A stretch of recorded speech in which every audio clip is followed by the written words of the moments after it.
Okay, I wanted to make another video that goes along with September 9th's estimate because we made a few small changes. Probably a little bigger than small, I would say, changes. Changed from 30-inch uppers to 33-inch uppers. Because I think it looks nicer, I've added wainscot here. This is a working cabinet. It has a flush toe kick and a shelf inside. See the full depth shelf inside. It's on the non-working side of the kitchen, right where I have the mouse. Got a wall cabinet strategically located near the dishwasher, which is right here. You can see the sink base. This is a tray base cabinet, Super Susan cabinet with two trays that spin independently of each other, and those two trays are shaped like a Pac-Man. They're on a fixed shelf, so there's no pole. So you can use this whole tray. Again, there's two of them in this cabinet.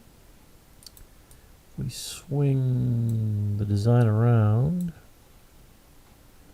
This cabinet has two trash buckets in it. Let's take a look at this. Yeah, inside is two trash buckets and a working drawer. Then in this cabinet, we have two roll-out trays and a working drawer on top. The roll-out trays, of course, go behind these two doors. Then we have the dishwasher, sink, tray-based cabinet.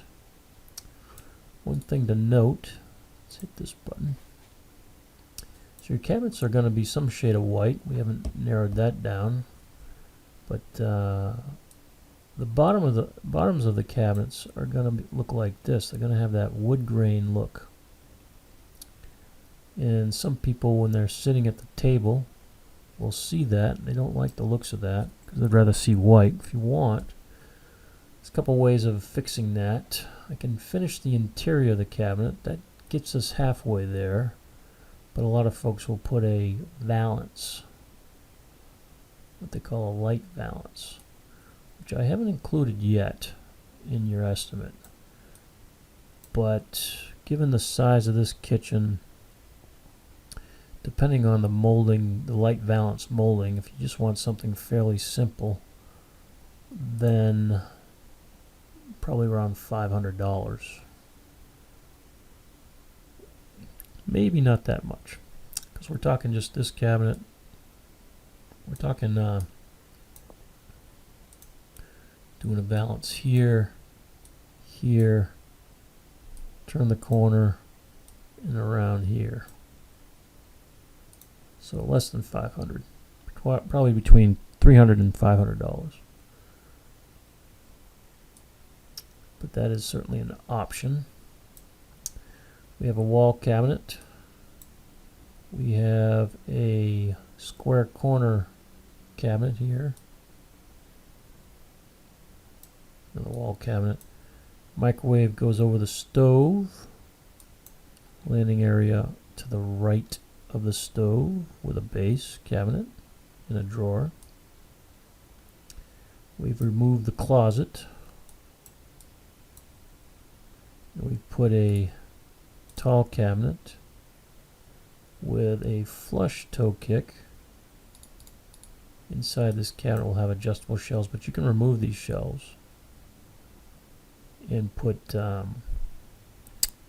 brooms and various things like that. There'll be adjustable shelves in the top section as well. Cabinet over the refrigerator. Two large floor-to-ceiling cabinets that are 12 inches deep with flush toe kick adjustable shelves in both of these. Crown molding touching the ceiling. And hopefully your ceilings are fairly level. Sometimes they are, sometimes they're not. But the idea would be to touch the ceiling, and any gap in the ceiling usually we can address with some caulking.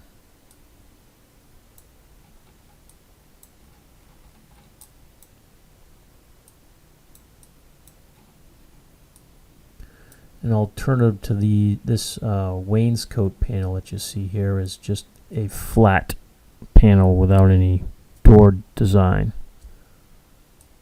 But I think the wainscot looks better.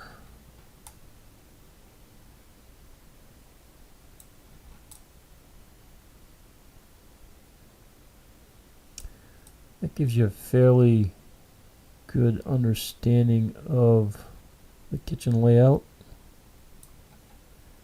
If I can be more specific, answer any questions, I would be happy to do that.